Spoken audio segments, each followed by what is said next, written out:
Μόλις 9 χιλιόμετρα από τη χώρα βρισκόμαστε στην περιοχή Κάμπονες. Σε ένα περιβόλι που τα περιλαμβάνει όλα. Κοντά μας έχουμε τον Ηλία που θα φτιάξουμε μια παραδοσιακή πίτα. Λοιπόν, θα φτιάξουμε σήμερα, παιδιά, μια σεφουκλωτή πίτα. Είναι παραδοσιακή της Νάξου, με αρσενικό τυρί και θυμαρίσιο μέλι. Θέλω να μου πεις τα υλικά της ζύμης που θα ξεκινήσουμε και στη συνέχεια να μου πεις τι θα χρησιμοποιήσουμε για τη γέμιση. Τέλεια. Τα υλικά της ζύμης είναι απλά. Περιέχει αλευράκι, λίγο νεράκι, ελαιόλαδο, αλάτι, πιπέρι και λίγο μαγιά. Και για τη γέμισή μας? Για τη γέμισή μας λίγο φρέσκο μάραθο, φρέσκο κρεμμυδάκι ξερό, ελαιόλαδο για να το σοτάρουμε, αρσενικό τυρί, το μέλι μας και το σουσάμι για το τέλος. Βέβαια. Ξεκινάμε. Ναι. Το αλευράκι μας. Τέλεια. Θα προσθέσουμε το λεμονάκι. Πόσο θα ήθελες μέσα?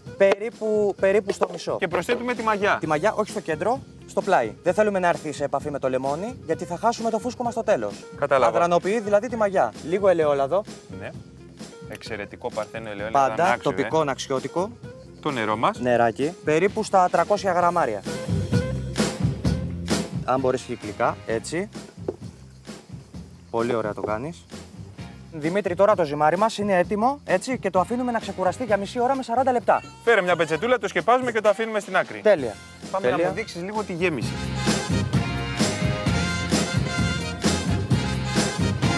Προσθέτουμε στην πασίνα μας το κρεμμυδάκι μας. Κρεμμύδι. 2 κρεμμυδάκια φρέσκα. Το ρίχνουμε και αυτό στην πασίνα. Λοιπόν, το ρίχνουμε και αυτό.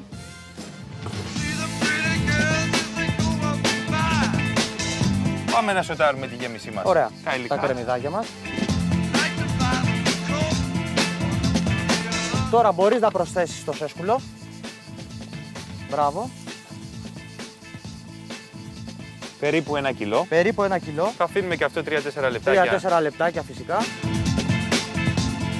Λίγο αλατάκι. Λίγο πιπεράκι.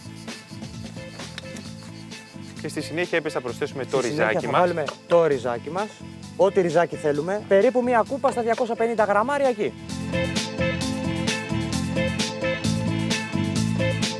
Προσθέτουμε και το νεράκι μας. Θέλει τώρα λίγο ανακατεματάκι. Βάζουμε και τον άνηθο μας. Φρέσκο άνηθο. Όλα από το περιβολάκι μας. Ακριβώς.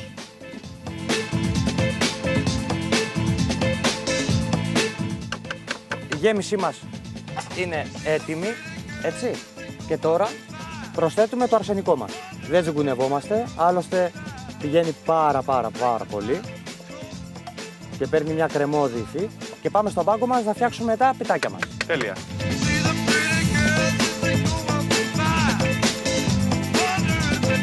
Κόβουμε μπαλίτσες. Έχουμε αλευρώσει το πάγκο μας, αλευρώνουμε και λίγο τη ζύμη μας και τώρα θα ανοίξουμε το φύλλο μας.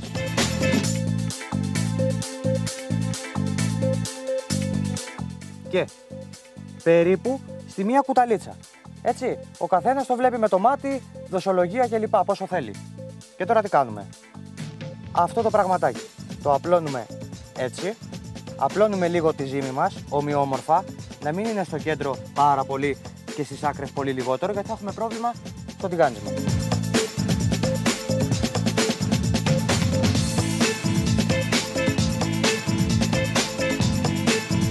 Λοιπόν, πάμε για τηγάνισμα, Δημήτρη. Το λαδάκι μας είναι έτοιμο, έχει κάψει. Θα προσθέτουμε μέσα στο λαδάκι μας αγνό παρθένο ελαιόλαδο, ναξιώτικο, και αυτό.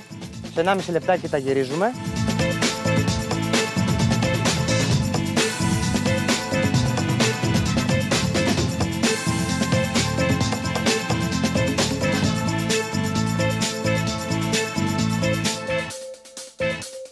Περιχύνουμε με μελάκι.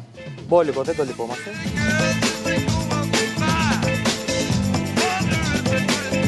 Και καλή μας όρεξη από την πανέμορφη μας Νάξο.